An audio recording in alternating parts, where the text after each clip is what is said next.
Morning students. आज के इस वीडियो लेक्चर में मैं Dharmendra Verma, assistant professor zoology, government college Bundi, आपका हार्दिक स्वागत करता हूं। आज के इस वीडियो लेक्चर में हमारा जो टॉपिक है वो है एसेक्सुअल एंड सेक्सुअल रिप्रोडक्शन, अर्थात अलैंगिक एवं लैंगिक प्रजनन, जिसका पार्ट फर्स्ट हम स्टार्ट कर रहे हैं। देखिए, सभी जीवित जीवों का परिवर्तन पूर्व में उपस्थित जीवों से होता है। ये सभी वृद्धि व परिपक्वन के लिए कई जैविक क्रियाएं करते हैं। कोई भी जीव अमर या इमोर्टल नहीं होता है, अर्थात हम ये कह सकते हैं कि उसकी मृत्यु प्राकृतिक रूप से निश्चित रूप से होती है। अतः जीव प्रजाति को बनाए रखने के लिए जो कुछ भी करता है उसे ही प्रजनन या रिप्रोडक्शन कहते हैं। अतः हम प्रजनन को मूल रूप से परिभाषा के द्वारा, निम्नलिखित परिभाषा के द्वारा परिभाषित कर सकते हैं। प्रजनन वह प्रक्रिया है जिसके द्वारा पूर्व में उपस्थित जीव अपने समान ही नए जीवों का निर्माण करते हैं, अपने समान ही नए जीवों का जन्म देते हैं। ये प्रजनन की प्रक्रिया कहलाती है, प्रजनन की परिभाषा कहलाती है। उच्च जीवों में इस कार्य को संपन्न करने के लिए कुछ विशेष प्रकार के अंगों का निर्माण होता है, जिन्हें हम प्रजनन अंग या रिप्रोडक्टिव ऑर्गन्स कहते हैं। निम्न श्रेणी के जंतुओं में इस प्रकार के विशिष्ट अंग सामान्यतः अनुपस्थित होते हैं। प्रजनन की क्षमता का पाया जाना जीवित जीवों का एक प्रमुख लक्षण होता है। अपने समान संतति को उत्पन्न करने को ही हम प्रजनन या रिप्रोडक्शन कहते हैं। जंतुओं में प्रजनन या रिप्रोडक्शन दो प्रकार का होता है। पहला अलैंगिक या एसेक्सुअल रिप्रोडक्शन, या इसको हम कायिक जनन या सोमेटोजेनिक भी कहते हैं। इसी प्रकार दूसरा है लैंगिक या कोशिकाजन, सेक्सुअल और साइटोजेनिक रिप्रोडक्शन। आप देखिए, आगे चलते हैं। सबसे पहले हम अध्ययन कर रहे हैं अलैंगिक जनन, या जिसको हम कायजन भी कहते हैं। एसेक्सुअल रिप्रोडक्शन और सोमेटोजेनिक की बात करें, अलैंगिक या एसेक्सुअल रिप्रोडक्शन में वे सभी प्रजनन या रिप्रोडक्शन आते हैं जिनमें जनन कोशिकाएं अर्थात शुक्राणु व अंडाणु भाग नहीं लेते हैं। उदाहरण के लिए विखंडन, जिसको फिजन कहते हैं। दूसरा मुकुलन, बर्डिंग कहते हैं। खंडन, फ्रेगमेंटेशन, जेम्यूलेशन आदि सभी जो है ये प्रजनन के प्रकार हैं जो कि अलैंगिक जनन के हैं। सभी अलैंगिक प्रजनन में नए जीवों का निर्माण सामान्यतः पुराने जीवों के भागों से ही होता है। कायजन प्रजनन हमेशा अनिषेक जनन, मोनोगैमी या अलैंगिक एसेक्सुअल होता है। अलैंगिक प्रजनन के प्रकार, टाइप्स ऑफ एसेक्सुअल रिप्रोडक्शन। जंतुओं में अलैंगिक प्रजनन निम्नलिखित प्रकार का देखने को मिलता है। सबसे पहले हम एक एक करके इनका विस्तार से अध्ययन करते हैं। सबसे पहला है खंडन। खंडन एक प्रकार की क्रिया है जिसमें जीव दो या दो से अधिक भागों में विभक्त होता है एवं प्रत्येक भाग फिर नए जीव में परिवर्तित होता है। इस क्रिया को हम आर्किटोमी भी कहते हैं। और खंडन को भी हम निम्नलिखित प्रकारों में बांट सकते हैं। पहला द्विविखंडन, बाइनरी फिजन। यह सबसे सरल प्रकार की अलैंगिक प्रजनन विधि है। यह अमीबा में, एंट अमीबा में देखने को मिलती है। इसमें पूरा अमीबा एक सामान्य कोशिका के समान समसूत्री विभाजन यानी कि माइटोसिस द्वारा दो संतति अमीबाओं में बढ़ जाता है।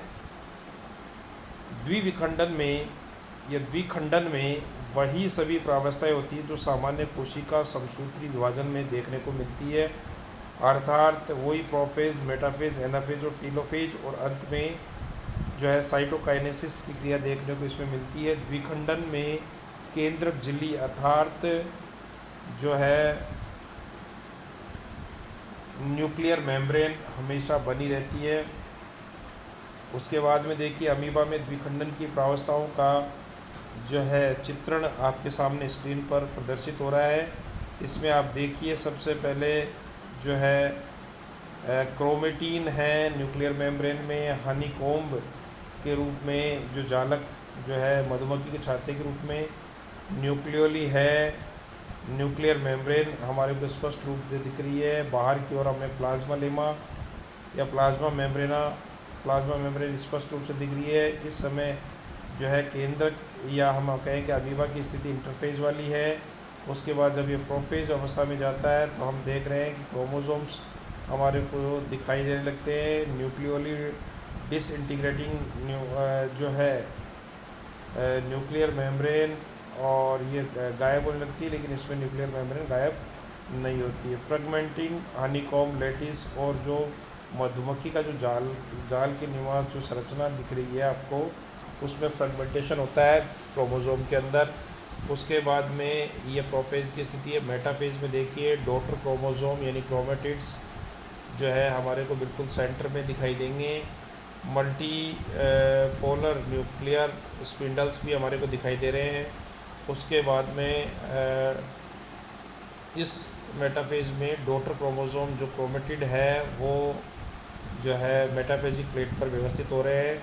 इसी प्रकार अर्ली एनाफेज में हम देखें तो वो डॉटर क्रोमोसोम जो हैं क्रोमेटिड्स उनमें जो है विपरीत ध्रुवों की ओर जो है अपोजिट पोल्स की ओर गमन करने लगते हैं।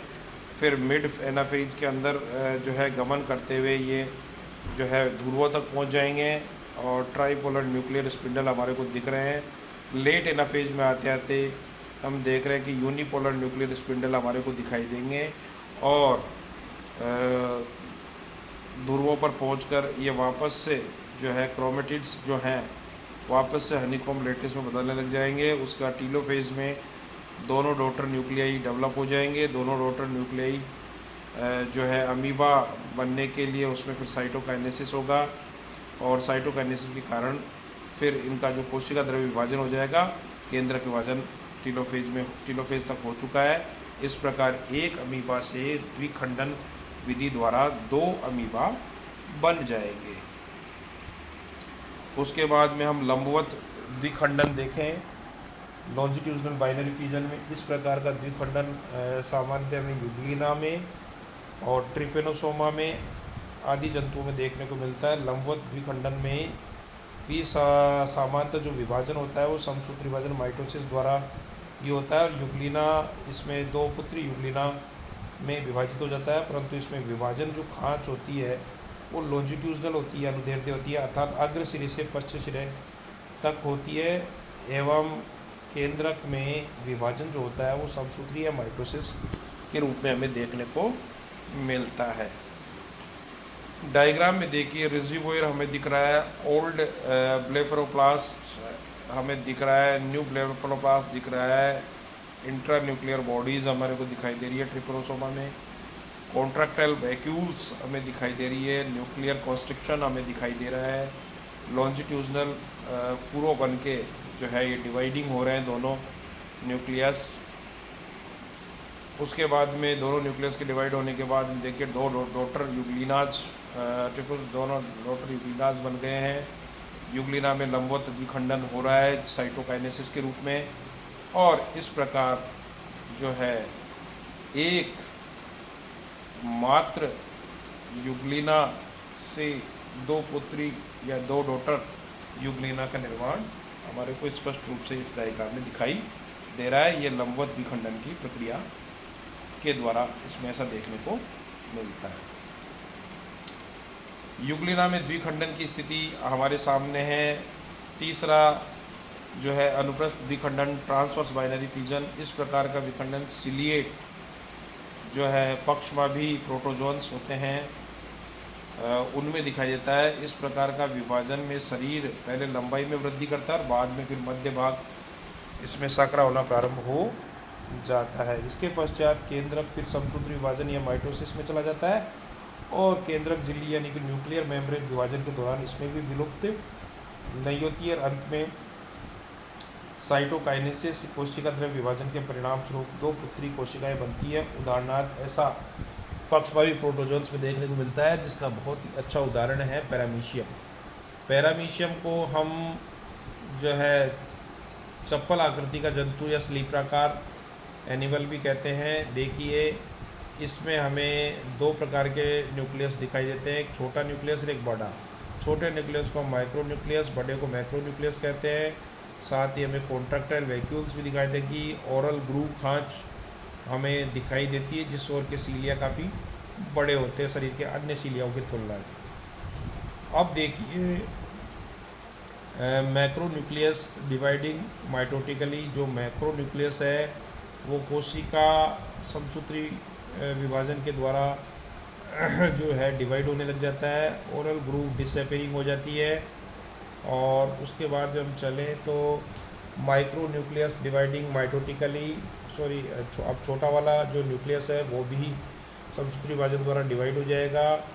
नई ओरल ग्रूव जो है बनने लग जाएगी दोनों तरफ जो है, और नई कॉन्ट्रैक्टाइल वैक्यूल भी दोनों सिरों की ओर नई बनने लग जाएंगी। और इस प्रकार एक पैतृक या मात्रक पैरामीशियम से दो डॉटर पैरामीशिया बन जाएंगे। और अंत में जो है साइटोकाइनेसिस के रूप में विभाजन होने से पैरामीशियम में अनुप्रस्थ विखंडन की हो जाएगा। और ये प्रावस्थाएं आपके सामने स्क्रीन पे दिखाई गई है। उसके बाद में हम बात करें डी, लगातार विखंडन, रिपीटेड बाइनरी फिजन में इस प्रकार के विभाजन में केंद्रक और कोशिका द्रव्य, न्यूक्लियस और साइटोप्लाज्म समसूत्री विभाजन में चला जाता है। और लेकिन विभाजित का कार्य जो है सामान्यतः अलग अलग नहीं होता है। ये तब तक अलग नहीं होते हैं जब तक कि समसूत्री विभाजन रुक नहीं जाता है। उदाहरण ऐसा क्लेमाइडोमोनास के अंदर देखने को मिलता है। क्लेमाइडोमोनास एक प्रकार की एल्गी है, शैवाल है। उसके बहुखंडन देखिए, मल्टीपल फिजन। इस प्रकार के प्रजनन में एक कोशिकीय जो जंतु है अपने अधिकांश परिमाप को प्राप्त कर लेता है। उसके पश्चात उसका केंद्रक समसूत्री विभाजन में चला जाता है, माइटोसिस में चला जाता है, तथा वहाँ से 1 से 2, 2 से 4, 4 से 8, 8 से 16, 16 से 32 केंद्रक बनते जाते हैं। और केंद्र के विभाजन के तुरंत बाद फिर उसमें कोशिका द्रव्य विभाजन या साइटोकाइनेसिस होता है। और इस प्रकार जो जनक है उसका शरीर बहुकेंद्रकीय बन जाता है। इसके पश्चात कोशिका द्रव्य फिर उतने ही टुकड़ों में बढ़ जाता है जितने की केंद्रक बने हैं और जितनी संतति केंद्रकों की संख्या होती है। संतति केंद्रक कोशिका द्रव्य द्वारा फिर घिर जाता है और इस प्रकार जनक का शरीर एक साथ ही केंद्रकों की संख्या के बराबर संतति ग्रंथुओं में भी विभाजित हो जाता है। इस प्रकार का बहुखंडन अमीबा में प्रतिकूल परिस्थितियों में देखने को मिलता है। अमीबा में 3 कुट्टी का निर्माण होता है। इसके पश्चात केंद्रक समसूत्री विभाजन में जाता है। बहुखंडन जो है सामान्यतः प्लाज्मोडियम के अंदर और रेडियोलेरियंस में भी पाया जाता है। अब हम बात करें बीजाणुजनन, स्पोरुलेशन की बात करें। इस प्रकार का अलैंगिक प्रजनन अमीबा की कुछ जातियों में देखने को मिलता है। इसमें केंद्रक झिल्ली टूट जाती है और क्रोमेटिन जो कण हैं वो कोशिका द्रव्य में मुक्त होकर 2-2 या 3-3 के समूह में छितर जाते हैं, बिखर जाते हैं। धीरे धीरे प्रत्येक समूह के चारों ओर एक केंद्रक झिल्ली बन जाने से यह संतति केंद्रक बन जाता है। इसके पश्चात कोशिका द्रव्य छोटे छोटे पिंडों में विभक्त हो जाता है और संतति केंद्रक कोशिका द्रव्य द्वारा घिर जाता है। इस प्रकार जनक अमीबा में लगभग 200 छोटी संतति केंद्रक कोशिका द्रव्य द्वारा घिर जाते हैं। और इस प्रकार जनक अमीबा में लगभग 200 छोटी संतति अमीबीय डॉटर अमीबा बन जाती है। और प्रत्येक नन्हे अमीबा के कोशिका द्रव्य का बाहरी स्तर फिर कड़ा होकर एक बीजाणु आवरण या स्पोर मेम्ब्रेन बना लेता है। इस प्रकार नन्ही अमीबी कोशिकाओं को बीजाणु या स्पोर्स भी कहते हैं। जनक अमीबा का शरीर जो है मृत होकर फिर गल जाता है। अमीबा में बहु विखंडन की स्थिति का जो डायग्रामेटिक रिप्रेजेंटेशन है वो आपके सामने है, जिसमें सिस्ट वॉल बन रही है। डॉटर न्यूक्लियाई उसके अंदर डेवलप हो गए। डॉटर न्यूक्लियाई जो है वो अपने चारों ओर साइटोप्लाज्म इकट्ठा करके जो है छोटी छोटी नन्ही अमीबी कोशिकाएं बन गई। और फिर विपरीत परिस्थितियों में जो है मात्रक अमीबा गल जाता है, समाप्त हो जाता है। और फिर जो है अनुकूल परिस्थितियों में ये जो स्पोरुलेशन हुआ है, बीजाणु बन दिख गए, इनके जो ऊपर आवरण है वो हट जाता है और प्रत्येक जो नन्हा अमीबी कोशिका थी वो जो है वयस्क हो जाती है और अमीबा का रूप धारण कर लेती है। अब देखिए आप, बीजाणु जलाशय के तल पर डूब जाते हैं। वातावरण के फिर से अनुकूल होने पर ये बीजाणु में से आवरण को छोड़कर नन्हा अमीबा बाहर निकलने लग जाता है और फिर वृद्धि करके वयस्क या एडल्ट का रूप धारण कर लेता है। ये 3 लेयर्ड जो है सिस्ट होती है, 3 लेयर की बनी हुई बीजाणु की जो है परत होती है, और जिसमें नन्हे अमीबा सुरक्षित रहते हैं प्रतिकूल परिस्थितियों में। और ये जो है अमीबुली निकलते हैं, ये सूडो पोडियोपोर्स के द्वारा हमारे को निकलते दिखाई देते हैं। ये अमीबा में बीजाणु की विभिन्न प्रावस्थाएं देखने को मिल रही है। अगला हम बात करें मुकुलन की, बर्डिंग की। मुकुलन भी एक प्रकार का अलैंगिक प्रजननी है। यह प्रोटोजोआ, पोरिफेरा, सिलेंटेटा व यूरोकोडेटा जो है फाइलम है उनमें पाया जाता है, उनके जीवों में पाया जाता है। अपने सरलतम रूप में मुकुलन के अंतर्गत अनियमित खंडन के द्वारा, इर्रेगुलर जो फिजन है उसके द्वारा जनक के शरीर से एक मुकुलन के रूप में, एक बड के रूप में एक छोटा संतति प्राणी बन जाता है एवं अलग होने के पश्चात वृद्धि करके पूर्ण वयस्क में परिवर्तित हो जाता है। साधारणतया मुकुलन जो होता है वो जो है मोनोटोमिक बडिंग के अंतर्गत जनक द्वारा एक समय में केवल सिर्फ एक ही मुकुल बनता है। मोनो यानी सिंगल, केवल एक ही मुकुल बनाता है। उदाहरणार्थ ऐसा जो है वोर्टिसेला में देखने को मिलता है, जबकि बहुमुकुलन की स्थिति मल्टीपल बडिंग में एक जो है प्राणी पर एक से अधिक मुकुल या बडिंग बनती है और प्रत्येक जो है बड फिर आगे नए जीव को जन्म देती है। ऐसा सक्टोरिया में देखने को मिलता है। मुकुलन या बडिंग भी 2 प्रकार की होती है। पहला बहिर्जात मुकुलन एक्सोजीनस बडिंग और दूसरा है अंतर्जात मुकुलन एंडोजीनस बडिंग। बहिर्जात मुकुलन की एक्सोजीनस बडिंग की बात करें तो इस प्रकार के मुकुलन में बडिंग में मुकुल शरीर की बाहरी सतह पर बनते हैं और मुकुल के आधार भाग की भित्ति जो है धीरे धीरे दबती है, अंत में यह मात्र भित्ति से अलग हो जाती है एवं स्वतंत्र जंतु का निर्माण कर लेती है। इस प्रकार मुकुलन हाइड्रा व स्पंजेज में, संघ पोरिफेरा के जीवों में भी देखने को मिलता है। हाइड्रा में बहिर्जात मुकुलन की स्थिति आपके सामने चित्र में दर्शाई गई है, जिसमें हाइड्रा के ऊपर की ओर टेंटिकल्स है, बॉडी है नीचे की ओर टेंटिकल्स के नीचे, और हाइड्रा का माउथ है टेंटिकल्स के बीच में, और जिसको हम हाइपोस्टोम कहते हैं। और फिर मुख्य शरीर से जो है हमारे को लगभग 4 जो है 1, 2, 3 और 4 स्थितियों के अंदर बड निकलती हुई दिखाई दे रही है। नीचे की ओर स्टाक है, पेडल डिस्क है जिसके द्वारा अमीबा आधार बिंब से जुड़ा हुआ रहता है। उसके बाद साइकन में मुकुलन की स्थिति देखें तो उसका डायग्राम भी आपके सामने दिया हुआ है, जिसमें साइकन जो है उसके अंदर बड दिख रही है जो कि बेस के आसपास से निकल रही है। इसके अलावा साइकन में स्पाइक्यूल्स होते हैं, सिलेंडर्स हैं, डर्मल ओस्टिया जो है बाहर की ओर एक मुख्य छोटे छोटे जो ओस्टिया हैं, डर्मल ओस्टिया, वो अंदर की ओर बाहर की ओर एक बड़े ओस्कुलम या बड़े छिद्र में खुलते हैं, जिसको ओस्कुलर फ्रिंज ऑफ मोनेक्जोन स्पाइक्यूल्स कहते हैं। मोनेक्जोन कंटिकाएँ हैं। साइकन में मुकुलन के बाद ये दोनों बहिर्जात मुकुलन के उदाहरण हैं। अंतर्जात मुकुलन एंडोजीनस बडिंग। इस प्रकार के मुकुलन में मुकुल का निर्माण जनक शरीर के अंदर की ओर होता है। आंतरिक मुकुल पर कई पक्षमाप भी उपस्थित होते हैं जिसको जनक के शरीर से बाहर निकलने में उसकी सहायता करते हैं। इस प्रकार मुकुलन जो है इफेलोटा में देखने को मिलता है। इफेलोटा में अंतर्जात मुकुलन का डायग्राम आपके सामने स्क्रीन पर है। देखिए एक्सोजीनस बड इस प्रकार निकल रही है। उसी प्रकार देखिए अंतर्जात मुकुलन देखिए अंदर की ओर है, जिसमें सीलियरी बैंड भी दिख रहे हैं। बाहर की ओर चूषक है, सकर्स है। एंडोजीनस बड हमारे को दिख रही है जिसका न्यूक्लियस भी हमें दिख रहा है। स्टार्क से ये जुड़ा हुआ रहता है। इसके बाद में एस्केपिंग बड जो बन चुकी है वो बाहर की ओर निकल जाती है और फिर नए जीव एफेलोटा को जन्म दे देती है। जेम्युलेशन की बात करें इस प्रकार के अलैंगिक प्रजनन में जनक जंतु में शरीर का कुछ भाग अलग हो जाता है। इन टुकड़ों में पुनरुद्भवन या रीजनरेशन की क्रिया द्वारा कुछ विशिष्ट संरचनाओं का निर्माण होता है, जिन्हें जेम्यूल्स कहते हैं। जेम्यूल्स में कई सुरक्षात्मक अनुकूलन भी पाए जाते हैं, जैसे आवरण पाया जाता है, शीत है, पुटिकाएँ, कैप्सूल। जेम्यूल्स प्रतिकूल परिस्थितियों में काफ़ी लंबे समय तक जीवित रहने में सक्षम होते हैं। जेम्यूल में गोल जीवित कोशिकाएं होती हैं।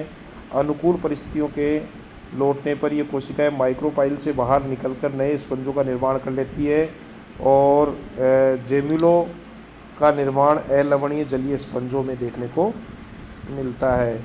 स्पंज में जेम्यूल का डायग्राम आपके सामने है। मोनेक्सोन स्पाइक्यूल्स है, माइक्रोपाइल जो है छिद्र दिख रहा है आपको, आउटर मेम्ब्रेन दिख रही है, आर्कियोसाइट सेल्स जो है इनर मेम्ब्रेन दिख रही है, और एम्फीडिस्क स्पिक्यूल्स